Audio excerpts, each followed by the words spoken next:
Hello guys, আজকে আবার নিয়ে এসেছি বাদামের এক ধরনের লাড্ডু বানাবো। তো প্রথমেই দেখো কড়াইতে ভেজে আমার দিদা নামিয়ে নিয়েছে। এগুলো এখন গরম, তার জন্য চুড়ে নিচ্ছে ভালো করে ছালগুলিকে। এই দেখো, আর আমি দিক দিয়ে খাচ্ছি। দেখো গাইজ, আমি আর দিদা মিলে এখানে সব কয়টা বাদাম চুড়ে নিয়েছি। এখন এগুলিকে ঝেড়ে সবগুলি ছাল ছাড়িয়ে নেব। দেখো আমার দিদা এগুলিকে ঝেড়ে নেবে এখন। দেখো কত সুন্দর করে ছালগুলি বের হয়ে যাচ্ছে, একদম পরিষ্কার হয়ে যাচ্ছে।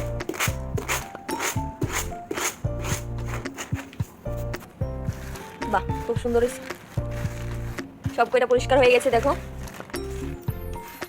আর এদিক দিয়ে দেখো বাইরের ভিউটা ছিল ঠিক এরকম, খুবই সুন্দর লাগছিল। জাস্ট ওয়াও, দেখো ভিউটা কি সুন্দর। তো এখন বাদামগুলিকে আমি প্লেটে নিয়ে নিচ্ছি একটা।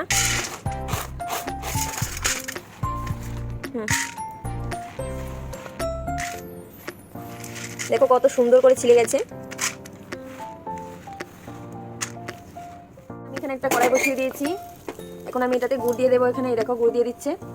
দেখো জল দিয়ে দিচ্ছি একটু, তারপর এটাকে একটু নাড়াচাড়া করবে।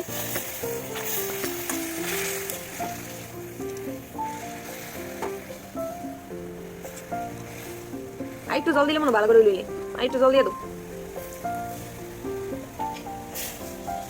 আমি একটু নাড়াচাড়া করে দিচ্ছি। এটা অনেকটাই হয়ে এসেছে, আরো একটু গাঢ় হবে এটা। এখানে অনবরত নাড়াচাড়া করতে হবে এটাকে। যতক্ষণ এটা আঠালো হবে ততক্ষণ অবধি এটাকে এরকম নাড়াচাড়া করতে থাকতে হবে। কত সুন্দর কালারটা, এরকম দেখে নেবে যে এটা আঠালো হয়েছে কিনা। আর একটু জাল করতে হবে এটাকে। মাটিতে দিয়ে এরকম হাত দিয়ে চাপলে যদি আঠালো মনে হয় তাহলে মনে করবে হয়ে গেছে। এই দেখো এখন বাদামটির ভিতরে গুড়টা ঢালা হচ্ছে। একটু একটু করে ঢেলে এরকম মিশিয়ে নেবো। চাশনি দিয়ে কিন্তু মিশাবে, কারণ এটা প্রচন্ড গরম থাকে। এরকম এরকম চাশনি দিয়ে ভালো করে এটাকে মিশিয়ে নিচ্ছে। সবটা লাগতো না না, এগুলি মাখানো কমপ্লিট। এখন এটাকে একটু ঠান্ডা হয়ে গেলে এগুলি দিয়ে কিন্তু গোল গোল নাড়ু বানানো হবে, মানে লাড্ডু বানানো হবে। এই লাড্ডুগুলি বানানোর জন্য এরকম হাতে একটু জল নিয়ে নিলে কিন্তু আর হাতে লাগবে না। এই দেখো আমার দিদা কত সুন্দর করে বানিয়ে নিচ্ছে, গোল গোল করে ছোট ছোট বানাও।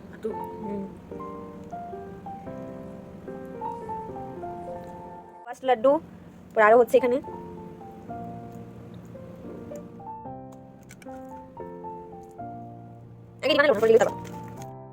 কতগুলি বানানো হয়ে গেছে, এখানে আরো বানানো হচ্ছে।